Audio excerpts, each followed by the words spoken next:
very special guest in our show. He has done interviews with the newscast, has been very supportive to an important issue on the number of dropout students and comparison between public and alternative schools, and has came out with his latest book, Why You Shouldn't Drop Out. Everybody please welcome Matthew Rodriguez. How you doing, Matthew? I'm doing well, thank you. Have a seat right there. Thank you, I appreciate it. It's a nice little setup that you have here. Thank you. I like the poncho. Alright, so tell us, Matthew, give us a little feedback on this great issue today. What are your thoughts of why students drop out and has it improved?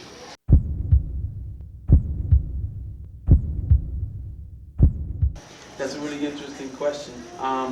Actually, in 1972, there was a report that was put out called the Lucas Report. And it was a study that was conducted on different high schools in the area, and it was trying to see what's the cause of some of the reasons why students drop out, right? And it focused specifically on the Puerto Rican population, and it showed, surprising to some people, that 73.9% of the Puerto Rican population in 5 different high schools were dropouts, or labeled as dropouts on the papers in public schools. And the interviews that were done were trying to see, trying to get a little bit deeper at why it was that people wanted to drop out, or why it was that they felt pressure to the point that they did drop out. Let's try to put it back. I'm trying to get treated a little bit. But let me answer the question. Sir, let's go to the next question.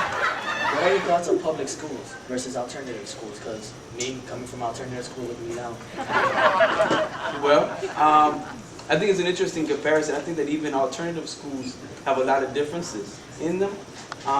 One of the main differences, though, between alternative schools and public schools is the level of autonomy that alternative schools do have.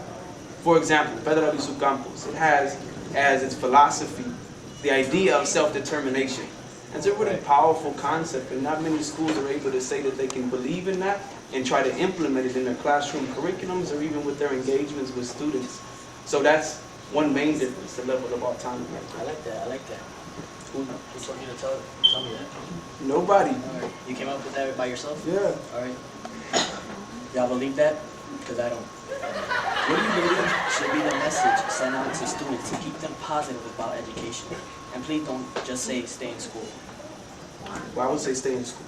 I would say, in addition to that... This guy's funny, but he's not funnier than me.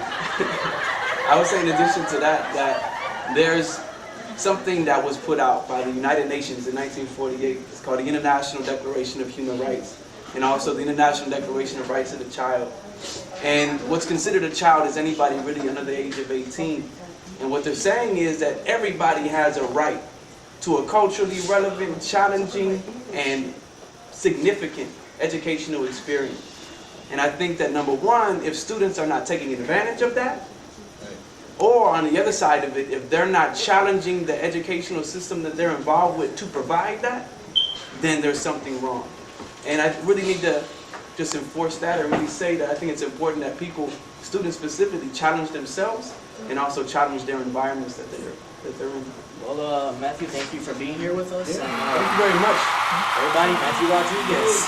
See you next time. See you next week. All right.